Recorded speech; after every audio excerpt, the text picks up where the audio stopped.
എന്താണെന്ന് പറഞ്ഞായിരുന്നു അല്ലേ? മോഷൻ എന്താണ്? അതായത് ഒരു ഒബ്ജക്റ്റിന് അതിൻ്റെ സറൗണ്ടിങ്സുമായിട്ട് റിലേറ്റീവായിട്ടൊരു ചേഞ്ച് ഉണ്ടെങ്കിൽ, പൊസിഷനിൽ ചേഞ്ച് ഉണ്ടെങ്കിൽ we said they are in motion. അങ്ങനെ ഒരു മോഷനിലുള്ള ഒരു ഒബ്ജക്റ്റിന്റെ വെലോസിറ്റി, ആക്സിലറേഷൻ, അങ്ങനെ ഡിസ്പ്ലേസ്മെന്റ്, ഇതൊക്കെ കാണാനുള്ള കുറച്ച് ഇക്വേഷൻസ് കഴിഞ്ഞ ചാപ്റ്ററിൽ നമ്മൾ പഠിച്ചു. ആ ഇക്വേഷൻസ് ഉണ്ടെങ്കിൽ നമുക്ക് ഒരു പർട്ടിക്കുലർ ടൈമിൽ ആ ഒബ്ജക്റ്റിന്റെ വെലോസിറ്റി, ആക്സിലറേഷൻ ഓർ ഡിസ്പ്ലേസ്മെന്റ് നമുക്ക് കണ്ടുപിടിക്കാൻ സാധിക്കും. അന്നൊന്നും പക്ഷെ നമ്മൾ ആ ചാപ്റ്ററിലൊന്നും എന്തുകൊണ്ടാണ് മോഷൻ ഉണ്ടാകുന്നത് എന്ന് പറഞ്ഞില്ല. ഒരു മോഷൻ ഉണ്ടെങ്കിൽ അന്നേരം ഒരു പർട്ടിക്കുലർ ടൈമിലുള്ള ഈ പറഞ്ഞ ഫിസിക്കൽ ക്വാണ്ടിറ്റീസ് ഒക്കെ കണ്ടുപിടിക്കുകയാണ് ചെയ്തത്. Why this motion is happening അല്ലെങ്കിൽ why motion is not happening, അതിനെക്കുറിച്ച് നമ്മൾ പഠിച്ചിട്ടില്ല. അപ്പോൾ അതാണ് നമ്മൾ ഈ ചാപ്റ്ററിൽ പഠിക്കാൻ പോകുന്നത്. എന്തുകൊണ്ടാണ് ഒരു മോഷൻ ഉണ്ടാകുന്നത്, അല്ലെങ്കിൽ എന്തുകൊണ്ട് മോഷൻ ഉണ്ടാകുന്നില്ല എന്നൊക്കെ ഉള്ള കാര്യമാണ്. അതെല്ലാം കൂടെ പറയുന്നതാണ് നമ്മൾ ലോസ് ഓഫ് മോഷൻ. ചില പ്രത്യേക നിയമങ്ങൾ അനുസരിച്ചിട്ടാണ് നമ്മൾ ഈ മോഷന്റെ കാര്യങ്ങൾ പഠിക്കുന്നത്. അല്ലാതെ ഏതെങ്കിലും രീതിയിലല്ല മോഷൻ ഉണ്ടാകുന്നത്. അപ്പോൾ ഇതിന് ഒരുപാട് സ്റ്റഡീസ് പണ്ട് കാലം തൊട്ട് നടക്കുന്നുണ്ടായിരുന്നു. അരിസ്റ്റോട്ടിലായിരുന്നു ശരിക്കും ആദ്യമായിട്ട് ഇതിനെക്കുറിച്ച് വളരെ ഗഹനമായിട്ടൊരു സ്റ്റഡി നടത്തുകയൊക്കെ ചെയ്തത്. അതിനുശേഷം ഗലീലിയോ ആണ്, നമ്മളൊക്കെ എല്ലാം കേട്ടിട്ടുള്ള ഗലീലിയോ ആണ് ഇത് വളരെ വ്യക്തമായിട്ടൊരു കാര്യം പറഞ്ഞത്. അദ്ദേഹം പറഞ്ഞത് ഒരു ഒബ്ജക്റ്റിനകത്ത് എക്സ്റ്റേണൽ ആയിട്ട് ഒരു ഫോഴ്സും ആക്ട് ചെയ്യുന്നില്ലേ, പ്രത്യേകം ശ്രദ്ധിക്കുക, എക്സ്റ്റേണൽ ആയിട്ട് പുറത്തുനിന്ന് ഒരു ഫോഴ്സും ആക്ട് ചെയ്യുന്നില്ല എങ്കിൽ ആ ഒബ്ജക്റ്റ് റെസ്റ്റിലാണെങ്കിൽ എന്ത് ചെയ്യും? റെസ്റ്റിൽ തന്നെ ഇരിക്കും. അത് മൂവ് ചെയ്തുകൊണ്ടിരിക്കുകയാണെങ്കിലോ ഒരു യൂണിഫോം വെലോസിറ്റിയിൽ അങ്ങനെ മൂവ് ചെയ്തുകൊണ്ടേയിരിക്കും. ഇതാണ് ആദ്യമായിട്ട് ഗലീലിയോ സ്റ്റേറ്റ് ചെയ്തത്. അപ്പോൾ അതിനെ ബേസ് ചെയ്തിട്ടാണ് പിന്നീട് നമ്മുടെ വളരെ പ്രശസ്തനായ സർ ഐസക് ന്യൂട്ടൺ അദ്ദേഹത്തിന്റെ ലോസ് ഓഫ് മോഷൻ വന്നത്. നമ്മളൊക്കെ എപ്പോഴും പഠിക്കുന്നത് ന്യൂട്ടൺസ് ലോസ് ഓഫ് മോഷൻ ആണ്. ഈ ന്യൂട്ടൺസ് ലോസ് ഓഫ് മോഷൻ ആണെങ്കിൽ തന്നെ അതിന്റെ ഫസ്റ്റ് ലോ ശരിക്കും ന്യൂട്ടന്റെ പേരാണ് അറിയപ്പെടുന്നെങ്കിൽ പോലും ഗലീലിയോ ആണ് ആദ്യമായിട്ട് സ്റ്റേറ്റ് ചെയ്തത്. ഓക്കെ, അപ്പോൾ ഗലീലിയോ പറഞ്ഞത് എന്താണെന്ന് വെച്ചാൽ നമുക്കറിയാവുന്നതാണ്, ഒരു ഒബ്ജക്റ്റ് റെസ്റ്റ് ഇരിക്കുകയാണ്. നിങ്ങൾക്കറിയാം, ഒരു കാർ ബ്രേക്ക് ഡൗൺ ആയി കിടക്കുകയാണ്. കാർ ബ്രേക്ക് ഡൗൺ ആണെങ്കിൽ നമ്മൾ എന്ത് ചെയ്യണം? പുറത്തുനിന്ന് കുറച്ച് പേര് അതിന് തള്ളി കൊടുക്കുക. അത് നന്നാക്കിക്കൊണ്ട് പോകണമെങ്കിൽ നമ്മൾ തള്ളുക. അപ്പോൾ പുറത്തുനിന്ന് ഒരു എക്സ്റ്റേണൽ ഫോഴ്സ് ആക്ട് ചെയ്യുമ്പോഴാണ് അത് മൂവ് ചെയ്യാൻ തോന്നുന്നത്. അല്ലെ ഓടിക്കൊണ്ടിരിക്കുന്ന ഒരു ഒബ്ജക്റ്റ് അല്ലെങ്കിൽ വാഹനമാണ് നിർത്തുന്നത്, നമ്മൾ ബ്രേക്ക് അപ്ലൈ ചെയ്യണം, അല്ലെ എവിടെയെങ്കിലും കൊണ്ട് ഇടിക്കണം അല്ലേ? അങ്ങനെയാണെങ്കിൽ ബ്രേക്ക് അപ്ലൈ ചെയ്തിട്ട് അത് റെസ്റ്റിലേക്ക് വരും. അപ്പോൾ റെസ്റ്റിലാണെങ്കിൽ ആ ഒബ്ജക്റ്റിന് എന്ത് ചെയ്യാൻ പറ്റത്തില്ല? തനിയെ മൂവ് ചെയ്യാൻ പറ്റത്തില്ല. അതല്ല മൂവ് ചെയ്തുകൊണ്ടിരിക്കുന്ന ഒരു ഒബ്ജക്റ്റ് ആണെങ്കിൽ അതിനകത്ത് എക്സ്റ്റേണൽ ആയിട്ട് ഒരു ഫോഴ്സ് ആക്ട് ചെയ്യുന്നില്ലെങ്കിൽ അത് എന്ത് ചെയ്തുകൊണ്ടിരിക്കും? അങ്ങനെ കണ്ടിന്യൂസ് ആയിട്ട് ഒരേ വെലോസിറ്റിയിലായിരിക്കും മൂവ് ചെയ്തുകൊണ്ടിരിക്കുന്നത്. ഈ പ്രോപ്പർട്ടിക്ക് നിങ്ങൾ ഒരുപക്ഷെ സ്കൂളിൽ 9ാം ക്ലാസ്സിൽ പഠിച്ചിട്ടുണ്ടെന്ന് എനിക്ക് തോന്നുന്നത്. ഇനേർഷ്യ അല്ലെങ്കിൽ ജഡത്വം എന്നാണ് പറയുന്നത്. ജഡത്വം എന്ന് പറയുന്നത് ഞാൻ കേട്ടറിയാം. ജഡത്വം എന്ന് പറഞ്ഞാൽ എന്താ? ജഡത്തിന്റെ ഒരു അവസ്ഥ നമുക്കറിയാം. അത് തനിയായൊന്നും ചെയ്യാൻ പറ്റില്ല, അല്ലെ ആരെങ്കിലും എടുത്തുകൊണ്ട് പോകാം. അതുപോലെ inertia means resistance to change ചെയ്യാൻ ഇഷ്ടമല്ലാത്തത്, അല്ലെ ചേഞ്ച് ചെയ്യുന്നതിനെ എതിർക്കുന്നു എന്നുള്ളതാണ് ഇനേർഷ്യ എന്നുള്ള വാക്കിനകത്ത്. അപ്പൊ ഇനേർഷ്യ എന്താണെന്ന് ഈ ഗലീലിയോ ആണ് പറഞ്ഞു വെച്ചത്. ഇനേർഷ്യ എന്ന് പറഞ്ഞാൽ എന്താ? It is the inability of a body to change by itself. ആ കാര്യം വളരെ പ്രധാനപ്പെട്ടതാണ്. ബൈ ഇറ്റ് സെൽഫ്, തന്നെത്താനെ. പുറത്തുനിന്നൊരു ഫോഴ്സ് കൊടുത്തിട്ടുള്ള അല്ല പറയുന്നത്, തനിയെ ഒരു ഒബ്ജക്റ്റിന് ചേഞ്ച് ചെയ്യാൻ പറ്റത്തില്ല. എന്ത് ചേഞ്ച് ചെയ്യാൻ പറ്റത്തില്ല? ഇറ്റ് സ്റ്റേറ്റ് ഓഫ് റെസ്റ്റിലാണെങ്കിൽ തനിയെ അതിന് ഓടി നടക്കാൻ പറ്റത്തില്ല. Or state of motion along uniform motion along A straight line. ഒരു സ്ട്രെയിറ്റ് ലൈനിൽ കൂടെ യൂണിഫോം മോഷൻ സഞ്ചരിച്ചുകൊണ്ടിരിക്കുകയാണ്, അതിനെ തനിയെ മാറാനുള്ള പറ്റത്തില്ല. ഈ ഇനബിലിറ്റിക്കാണ് നമ്മൾ എന്ത് പേര് പറയുന്നത്?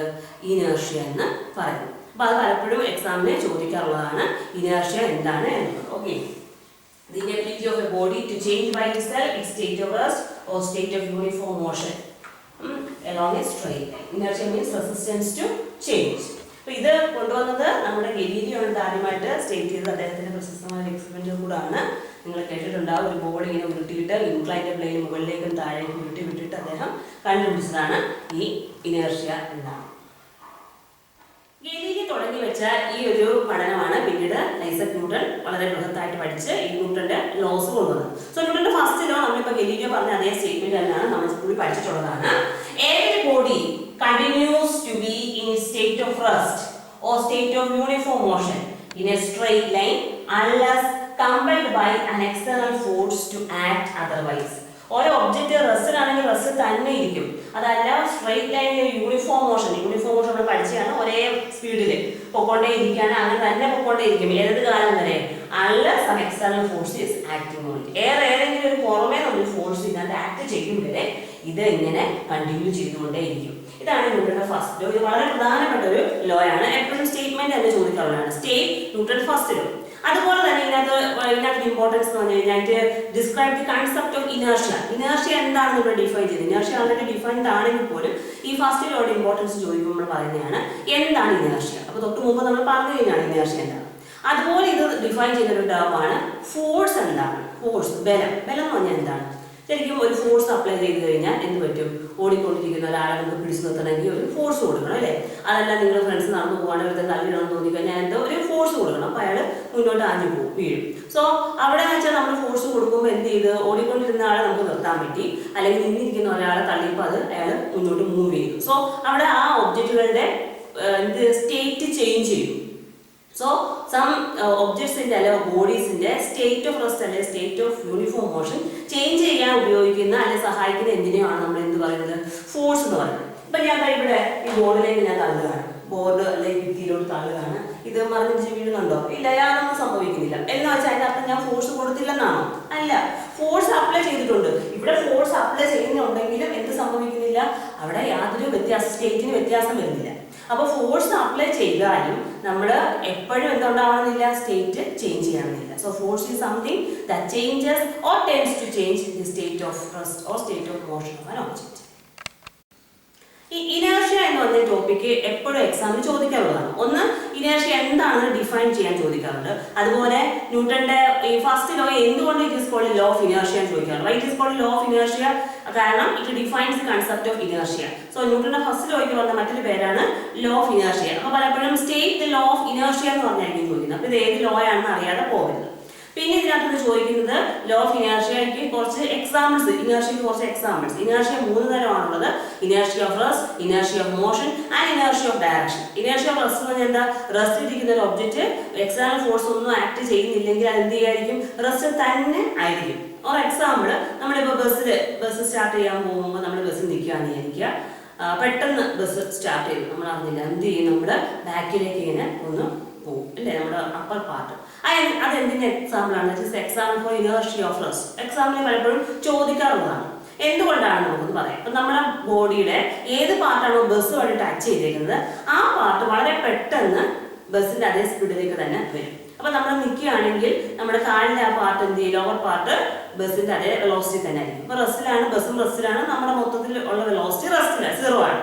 പെട്ടെന്നാണ് ബസ് സ്റ്റാർട്ട് ചെയ്തത്. ബസ് പെട്ടെന്ന് സ്റ്റാർട്ട് ചെയ്ത് മൂവ് ചെയ്യാൻ തുടങ്ങുമ്പോഴത്തേക്കിനും നമ്മുടെ കാല് ബസ്സുമായിട്ട് ഡയറക്റ്റ് കോൺടാക്ട് ഉള്ള കാലിന്റെ ആ ലോവർ പാർട്ട് വളരെ പെട്ടെന്ന് ബസ്സിന്റെ അതേ സ്പീഡിൽ മുന്നോട്ട് സഞ്ചരിക്കാൻ തുടങ്ങും. പക്ഷെ അപ്പോഴും നമ്മുടെ അപ്പർ പാർട്ട് ഇനേർഷ്യ കാരണം അപ്പർ പാർട്ട് എന്ത് തന്നെ നിൽക്കുകയാണ്? അത് റെസ്റ്റിൽ തന്നെയാണ്. കാരണം പ്രത്യേകിച്ച് എക്സ്റ്റേണൽ ഫോഴ്സ് ഒന്നും വന്നിട്ടില്ല. സോ അത് തനിയെ അതിന് മൂവ് ചെയ്യാൻ പറ്റത്തില്ല. അത് കാരണം ആ പാർട്ട് ബാക്കിലേക്ക് പോകും, ഈ ഫ്രണ്ടിലത്തെ പാർട്ട് എന്ത് ചെയ്യും? മുന്നിലേക്ക് വരും. സോ ഇത് എക്സാമിന് ചോദിക്കാറുള്ള ഒരു എക്സാമ്പിളാണ്. അടുത്തതാണ് inertia of motion. Inertia of motion എന്ന് പറഞ്ഞു കഴിഞ്ഞാൽ ഇപ്പൊ പറഞ്ഞ പോലെയാണ്, മൂവ് ചെയ്തുകൊണ്ടേ ഇരിക്കുന്ന ഒരു ഒബ്ജക്റ്റ്, അതായത് യൂണിഫോം സ്പീഡിലാണെങ്കിൽ അത് എന്ത് ചെയ്യും? എക്സ്റ്റേണൽ ഫോഴ്സ് ഒന്നും ഇല്ലെങ്കിൽ ആ മോഷൻ കണ്ടിന്യൂ ചെയ്തുകൊണ്ടേയിരിക്കും. അതിന് എക്സാമ്പിൾ ഇതേപോലെ നമ്മൾ ബസ്സിന്റെ തന്നെ പറയാം.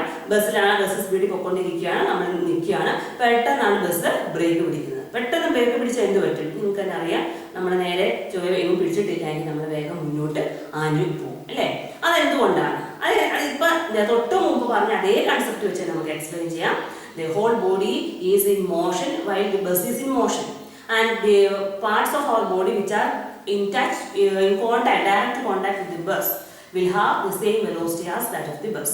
So when the bus suddenly brakes, then the upper part of the body will be in continuous motion. So it will continue motion due to inertia. അപ്പോൾ മൂവ് ചെയ്തുകൊണ്ടിരിക്കുമ്പോൾ നമ്മുടെ ലോവർ പാർട്ട് പെട്ടെന്ന് ബ്രേക്ക് പിടിക്കുമ്പോൾ ലോവർ പാർട്ട് റെസ്റ്റിലേക്ക് തന്നെ വരും. പക്ഷെ upper പാർട്ടിന് അപ്പോഴും inertia കാരണം എന്ത് ചെയ്തുകൊണ്ടിരിക്കുക? മുന്നോട്ട് മൂവ് ചെയ്തുകൊണ്ടേ ഇരിക്കുകയാണ്, അതിന് റെസ്റ്റിലേക്ക് വരാൻ പറ്റിയിട്ടില്ല. സോ അതുകൊണ്ടാണ് നമ്മൾ മുന്നോട്ട് പോകുന്നത്.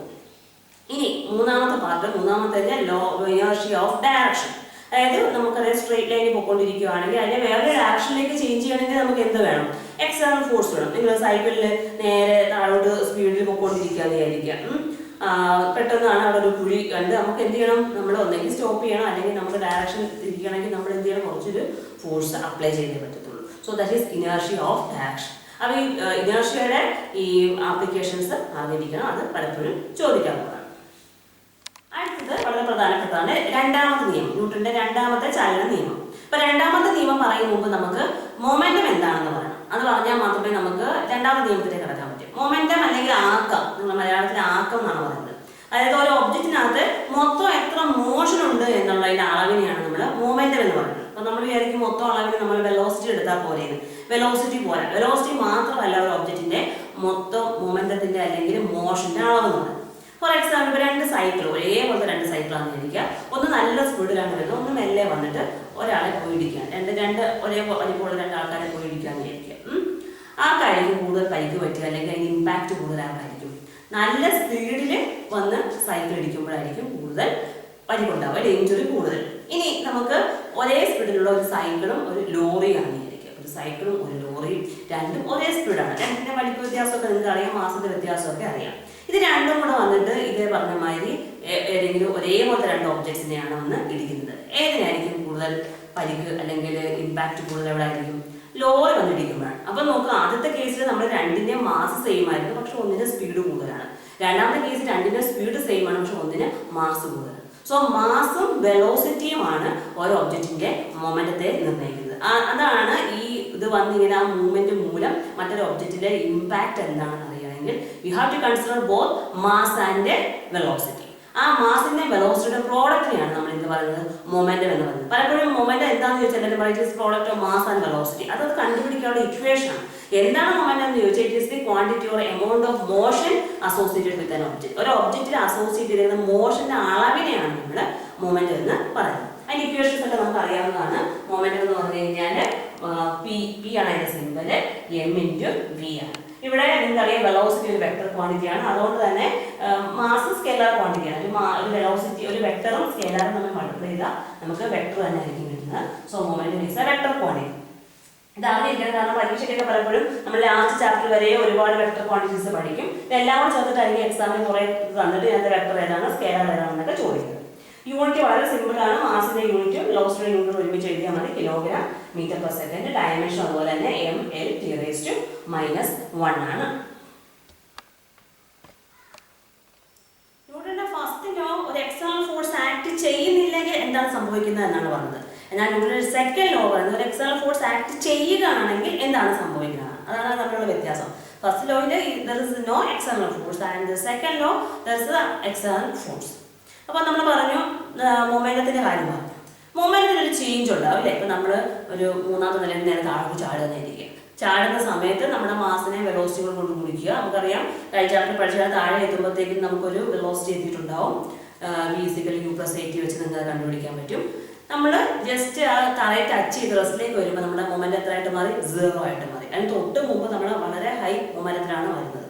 അതുകൊണ്ടാണ് ഈ മൊമെന്റത്തിന് ചേഞ്ച് ഉണ്ടാകുന്നതുകൊണ്ടാണ് നമ്മൾ എന്ത് പറ്റുന്നത്? കൈയും കാലമൊക്കെ ഒടിഞ്ഞ് കിടക്കുന്നത്. വളരെ പൊക്കത്തിൽ നിന്ന് താഴോട്ട് ചാടി കൈയും കാലമൊക്കെ ഒടിയുന്നതിൻ്റെ കാര്യം ഈ ചേഞ്ച് ഇൻ മൊമെന്റത്തിൻ്റെ ആ ഒരു ഇമ്പാക്റ്റ് ആണ്. അതേസമയം നിങ്ങൾ അതേ ഹൈറ്റിലേക്ക് തന്നെ ഒരു മണൽക്കൂനയിലേക്കാണ് ചാടുന്നിരിക്കുക. മൺകൂനയിലേക്ക് ചാടുന്നത് നിങ്ങൾക്ക് അറിയാം. മണലാകുമ്പോൾ അത് നമ്മൾ ചാടി വീണ ഉടനെ തന്നെ റെസ്റ്റിലേക്ക് എത്തത്തില്ല, കുറച്ച് മെല്ലെ താന്ന് പോയിട്ടാണ്. അപ്പോൾ നമ്മുടെ പരിക്കും അതുപോലെ കുറവാണ്. കാരണം എന്താണ്? ഒറ്റയടിക്കല്ല അവിടെ മൊമെന്റം 0 ആകുന്നത്. മൊമെന്റം 0 ആവാൻ കൂടുതൽ സമയം എടുക്കും. മറ്റേത് ഹൈ വെലോസിറ്റി മൊമെന്റത്തിലെത്തി മൊമെന്റ് അത് പെട്ടെന്ന് തന്നെ ഒരു കോൺക്രീറ്റ് തറയാണ്, നമ്മൾ പെട്ടെന്ന് 0 ആയി മാറുകയാണ്. So change in momentum per unit time, ആ ചേഞ്ച് ഉണ്ടാകാനുള്ള ടൈം വളരെ കുറവാണ്. അതേസമയം രണ്ടാമത്തെ കേസ് മണൽക്കൂനയിലേക്കാണ് ചാടുന്നെങ്കിൽ ആ ചേഞ്ച് ഉണ്ടാകാനുള്ള ടൈം കൂടുതലാണ്. അതായത് നമുക്ക് അവിടെ ഉണ്ടാകുന്ന ഫോഴ്സ് എന്ന് പറയുന്നത് മൊമെന്റത്തിന്റെ ചേഞ്ചിനെ മാത്രമല്ല, പിന്നെ എന്തിനെ ഡിപ്പെൻഡ് ചെയ്യും?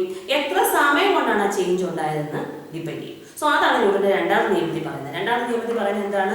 The rate of change of momentum. The rate of change of momentum എന്ന് പറഞ്ഞാൽ change in momentum per unit time. The rate of change of momentum is directly proportional to the external force applied and takes place in the direction in which the force is acting. അതാണ് ന്യൂട്ടന്റെ രണ്ടാമത്തെ നിയമം. നമ്മളിപ്പോൾ external force ഉണ്ട് എങ്കിൽ ആ ഫോഴ്സിന്റെ കാര്യം എത്ര ആണെന്നാണ് പറയുന്നത്. റേറ്റ് ഓഫ് ചേഞ്ച് ഓഫ് മൊമെന്റത്തിന് പ്രൊപ്പോർഷണൽ ആയിരിക്കും. അതുകൊണ്ടാണ് പെട്ടെന്ന് നമ്മൾ ഈ പറഞ്ഞ ഇഞ്ചുറി കൂടുതൽ കാര്യം എന്താ? നമ്മൾ കോൺക്രീറ്റ് തറയിലേക്ക് ചാടുമ്പോൾ കൂടുതൽ ഫോഴ്സ് ആണ് അവിടെ എക്സേർട്ട് ചെയ്യുന്നത്. മൺകൂനയിലേക്ക് വാടുമ്പോൾ കുറച്ച് ഫോഴ്സ് എക്സേർട്ട് ചെയ്യുന്നുള്ളൂ. ഓക്കെ, അപ്പോൾ അതാണ് നമ്മുടെ ന്യൂട്ടന്റെ സെക്കൻഡ് ലോ പറയുന്നത്. അപ്പോൾ അതിന്റെ ഡെറിവേഷൻ നമുക്ക് ഇങ്ങനെ ചോദിക്കാറുണ്ട്. That is F is proportional to change in momentum by unit time. അങ്ങനെയാണ് rate of change of momentum എന്ന് പറയുന്നത്. പി ആണെന്നായിരിക്കും നമ്മുടെ മൊമെന്റം. അങ്ങനെ ചേഞ്ച് ഇൻ മൊമെന്റം നമുക്ക് dp എന്ന് പറയാം. വളരെ ചെറിയൊരു സമയത്തായിട്ടാണ് ഈ മൊമെന്റം ചേഞ്ച് ഉണ്ടാകുന്നത് dt ടൈമിൽ. സോ ഈ സെക്കൻഡ് ലോ വെച്ചിട്ട് F is proportional to dp/dt. Proportionality മാറ്റി നിങ്ങൾക്ക് അറിയാം. എന്ത് ചെയ്താൽ മതി? F is equal to a constant k into dp/dt. അങ്ങനെയാണെങ്കിൽ നമ്മൾ ആ പിക്ക് വാല്യൂ കൊടുക്കുകയാണ്. P is equal to m into dv/mv. Mass into velocity ആണ് P. അപ്പോൾ അവിടെ വെലോസിറ്റിയെ മാത്രം നമ്മൾ ഡിഫറൻഷിയേറ്റ് ചെയ്താൽ ഞാൻ ഈ എമ്മിനെ വെള്ളോട്ട് എടുക്കുകയാണ്. Km into dV/dt. പക്ഷേ കഴിഞ്ഞ ചാപ്റ്റർ നമ്മൾ പഠിച്ചത് what is dV/dt? dV/dt is instantaneous acceleration. So K into M into A.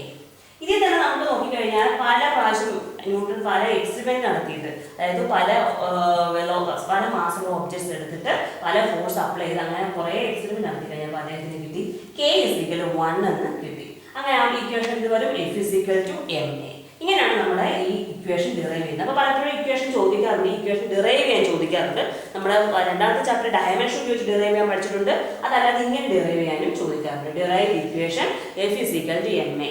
അപ്പോൾ ചോദിച്ചു കഴിഞ്ഞാൽ ഈ രീതിയിലാണ് എഴുതുന്നത്. ന്യൂട്ടന്റെ സെക്കൻഡ് ലോ സ്റ്റേറ്റ് ചെയ്തിട്ട് ഈ രണ്ട് സ്റ്റെപ്സ് മാത്രമേ ഉള്ളൂ ഇത് ചോദിക്കാറുണ്ട്.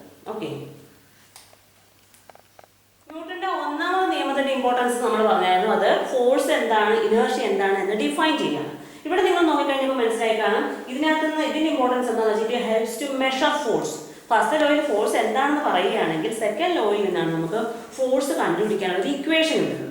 അപ്പോൾ ഫോഴ്സിന്റെ യൂണിറ്റ് നമ്മൾ പറഞ്ഞില്ല, എന്താണ് SI യൂണിറ്റ് നമുക്കറിയാം. F = ma ആയിരുന്നു. അപ്പോൾ മാസിന്റെ ആക്സിലറേഷന്റെയും യൂണിറ്റ് അതുപോലെ kilogram metre per second square. പക്ഷെ നമുക്കറിയാം നമ്മൾ എപ്പോഴും യൂസ് ചെയ്ത ഒരു യൂണിറ്റ് ആണ് ന്യൂട്ടൺ. അപ്പോൾ 1 കിലോഗ്രാം മീറ്റർ പെർ സെക്കൻഡ് സ്ക്വയറിനെയാണ് നമ്മൾ 1 ന്യൂട്ടൺ എന്ന് പറയുന്നത്. So SI unit of force എന്താണെന്ന് ചോദിച്ചു കഴിഞ്ഞാൽ ഒന്നെങ്കിൽ നിങ്ങൾക്ക് kilogram metre per second square എഴുതുക, അല്ലെങ്കിൽ ന്യൂട്ടൺ എന്നാണ് വരുന്നത്. ഓക്കെ, CGS സിസ്റ്റത്തിൽ നമ്മൾ യൂസ് ചെയ്യുന്ന ഫോഴ്സ് ആണ്, ഫോഴ്സിന്റെ യൂണിറ്റ് ആണ് ഡൈ. കാരണം ഇത് പലപ്പോഴും പ്രോബ്ലത്തിനകത്തൊക്കെ നമുക്ക് കൺവേർട്ട് ചെയ്യാൻ ചോദിക്കുക, അതുകൊണ്ടാണ് എഴുതിയിരുന്നത്. 1 ന്യൂട്ടൺ എന്ന് പറഞ്ഞാൽ 10⁵ ഡൈനാണ്. ഓക്കെ, ഇനി നമ്മൾ പ്രാക്ടിക്കലായിട്ട് എപ്പോഴും യൂസ് ചെയ്യുന്ന ഒരു യൂണിറ്റ് ആണ് കിലോഗ്രാം വെയിറ്റ്. ഞാൻ കഴിഞ്ഞ ക്ലാസ്സിൽ പറഞ്ഞിട്ടുള്ളതാണ് കിലോഗ്രാം വെയിറ്റ്. കിലോഗ്രാം വെയിറ്റ് എന്ന് പറഞ്ഞാൽ ഒരു ഒബ്ജക്റ്റിന്റെ വെയിറ്റ് എത്രയാണെന്ന് പറയുന്നത്. വെയിറ്റ് എന്ന് പറഞ്ഞാൽ നിങ്ങൾക്ക് അറിയാം, it is the force with which the object is pulled towards the centre of earth. ഒരു എർത്ത് ഒരു ഒബ്ജക്റ്റിനെ അതിന്റെ സെന്ററിലേക്ക് പിടിച്ച് വലിക്കുന്ന ആ ഫോഴ്സിനെയാണ് നമ്മൾ വെയിറ്റ് എന്ന് പറയുന്നത്. ആ വെയിറ്റ് എക്സ്പ്രസ് ചെയ്യാൻ നമ്മൾ പ്രാക്ടിക്കലായിട്ട് ഉപയോഗിക്കുന്ന യൂണിറ്റ് ആണ് കിലോഗ്രാം വെയിറ്റ്. അപ്പോൾ 1 കിലോഗ്രാം വെയിറ്റ് എന്ന് പറയുമ്പോൾ എന്ത് ചെയ്യണം? F = ma ആണ്. താഴേക്ക് പിടിച്ച് വലിക്കുമായതുകൊണ്ട് എയുടെ വാല്യൂ എത്ര ആയിരിക്കും? A is 9.8. F = ma or mg. ഇവിടെ ആക്സിലറേഷൻ എന്ന് പറഞ്ഞാൽ ആക്സിലറേഷൻ ഡ്യൂ ടു ഗ്രാവിറ്റി ആണ്. സോ ആ കാര്യങ്ങൾ സബ്സ്റ്റിറ്റ്യൂട്ട് ചെയ്യുമ്പോൾ 9.8 ന്യൂട്ടൺ എന്ന് പറഞ്ഞു കിട്ടും. സോ 1 കിലോഗ്രാം വെയിറ്റ് നമ്മളിപ്പോൾ എപ്പോഴും പറയുന്നില്ലേ എൻ്റെ വെയിറ്റ് 50 കിലോ ആണ്, 60 കിലോ ആണ്. ആക്ച്വലി നമ്മുടെ വെയിറ്റ് കിലോ എന്നല്ല പറയേണ്ടത്, കിലോഗ്രാം വെയിറ്റ്. ഇപ്പം നിങ്ങളുടെ വെയിറ്റ് 50 എന്ന് നിങ്ങൾ പറയുകയാണെങ്കിൽ 50 കിലോഗ്രാം വെയിറ്റ് ആണ്. നിങ്ങളുടെ മാസ് ആണ് 50 കിലോഗ്രാം. ഓക്കെ, അപ്പോൾ അത് ന്യൂട്ടണിനെ കൺവേർട്ട് ചെയ്താൽ അത് 1 കിലോഗ്രാം വെയിറ്റിന് 9.8 ന്യൂട്ടൺ ആണ് ഉള്ളത്. ഇനി ഇതിന്റെ ഡയമെൻഷൻ അറിയണം, പഠിച്ചിട്ടുള്ളതാണ് mL⁻². നമുക്ക് പഠിക്കാനുള്ളതാണ് ഇമ്പൾസും ഇമ്പൾസീവ് ഫോഴ്സും. ഇമ്പൾസീവ് ഫോഴ്സ് നിങ്ങൾക്ക് അറിയുമ്പം വളരെ വലിയൊരു ഫോഴ്സ് ഒരു ചെറിയൊരു ടൈമിൽ ആക്ട് ചെയ്യുകയാണ്, അങ്ങനെയുള്ള ഫോഴ്സിനെയാണ് നമ്മൾ ഇമ്പൾസീവ് ഫോഴ്സ്. ഫോർ എക്സാമ്പിൾ ഇപ്പോൾ നിങ്ങൾ ക്രിക്കറ്റ് കളിയൊക്കെ ആണെങ്കിൽ നിങ്ങൾക്ക് അറിയാം, ആ ബോൾ വളരെ സ്പീഡിൽ വന്ന് ആ ബാറ്റിൽ വന്ന് ഇടിക്കുന്ന ആ ബാറ്റും ബോളും തമ്മിൽ കോൺടാക്ട് ഉള്ള ടൈം വളരെ കുറവാണ്. പക്ഷേ നമ്മൾ ആ ബാറ്റ് വെച്ച് ബോളിലേക്ക് എക്സേർട്ട് ചെയ്യുന്ന ഫോഴ്സോ വളരെ ലാർജ് ഫോഴ്സാണ്. ആ ഫോഴ്സ് അങ്ങനെ ഇൻവോൾവ് ചെയ്തുകൊണ്ടേ ഇരിക്കുകയല്ല, ജസ്റ്റ് ആ ഒരു മൊമെന്റിൽ തമ്മിൽ കോൺടാക്ട് ചെയ്യുന്ന മൊമെന്റിൽ മാത്രമേ ഫോഴ്സ് ആക്ട് ചെയ്യുന്നുള്ളൂ. അങ്ങനെയുള്ള വളരെ ലാർജ് ഫോഴ്സ് ഒരു ചെറിയ ടൈം ഇന്റർവെൽ ആക്ട് ചെയ്യുകയാണ്. Such a force is called impulsive force. അപ്പോൾ നോക്കിക്കഴിഞ്ഞാൽ it is a kind of force തന്നെയാണ്, അതിന്റെ യൂണിറ്റും ഡയമെൻഷനും ഒക്കെ സെയിം ആണ്. ആ ഫോഴ്സും ആ ടൈം ഇന്റർവെല്ലും തമ്മിലുള്ള പ്രോഡക്റ്റിനെയാണ് നമ്മൾ ഇമ്പൾസ് എന്ന് പറയുന്നത്. എന്താണ് അതിന്റെ ഇമ്പാക്ട് എന്നുള്ളത്? ഇമ്പൾസ് എന്ന് പറഞ്ഞാൽ it is A product of impulsive force and time ആണ്. നമ്മൾ പഠിച്ച ഇക്വേഷൻ നോക്കി കഴിഞ്ഞാൽ നിങ്ങൾക്ക് അറിയാം, ഇമ്പൾസ് എന്ന് പറഞ്ഞാൽ ഫോഴ്സ് ഇൻറ്റു ടൈം ഇന്റർവെൽ. ഫോഴ്സിന്റെ ഇക്വേഷൻ തൊട്ട് മുമ്പ് എഴുതിയതാണ് rate of change of momentum ΔP/ΔT into ΔT. ഈ ΔT ക്യാൻസൽ ചെയ്തു, we will get ΔP. ΔP എന്ന് പറഞ്ഞാൽ എന്താണ്? That is change in momentum. Change in momentum. So ഇമ്പൾസും ചേഞ്ച് ഇൻ മൊമെന്റം ഇത് തന്നെയാണ്, സെയിം ആണ്. അപ്പോൾ ചേഞ്ച് ഇൻ മൊമെന്റത്തിന്റെ ഡയമെൻഷനും മൊമെന്റത്തിന്റെ ഡയമെൻഷനും ഇത് തന്നെയാണ്, സെയിം. അതുകൊണ്ട് തന്നെ നമ്മുടെ ഇമ്പൾസിന്റെ ഡയമെൻഷൻ എന്താണ്? mL⁻⁻1. അപ്പോൾ ശരിക്കും ഒരേ ഡയമെൻഷനുള്ള രണ്ട് ഫിസിക്കൽ ക്വാണ്ടിറ്റി എഴുതാൻ ചോദിച്ചാൽ നമുക്ക് എളുപ്പത്തിൽ എഴുതാൻ പറ്റുന്നതാണ് ഇമ്പൾസും മൊമെന്റും, അല്ലെങ്കിൽ ഇമ്പൾസും ചേഞ്ച് ഇൻ മൊമെന്റും. ഇനി ഇതൊരു വെക്ടർ ക്വാണ്ടിറ്റിയാണ്, കാരണം കണ്ടില്ലേ ഇവിടെ ഫോഴ്സ് ഇൻറ്റു ടൈം ആണ് മൾട്ടിപ്ലൈ ചെയ്യുക. സോ ഫോഴ്സ് ആൾറെഡി ഒരു വെക്ടർ ക്വാണ്ടിറ്റിയാണ്. വെക്ടറിനെ ഒരു സ്കെയിലാറുമായിട്ട് മൾട്ടിപ്ലൈ ചെയ്താൽ നമുക്ക് വെക്ടർ തന്നെ ആയിരിക്കും കിട്ടുന്നത്. So this is also A vector quantity. ഏത് ഡയറക്ഷനിലായിരിക്കും? ഫോഴ്സിന്റെ അതേ ഡയറക്ഷനിലായിരിക്കും ആക്ട് ചെയ്യുന്നത്.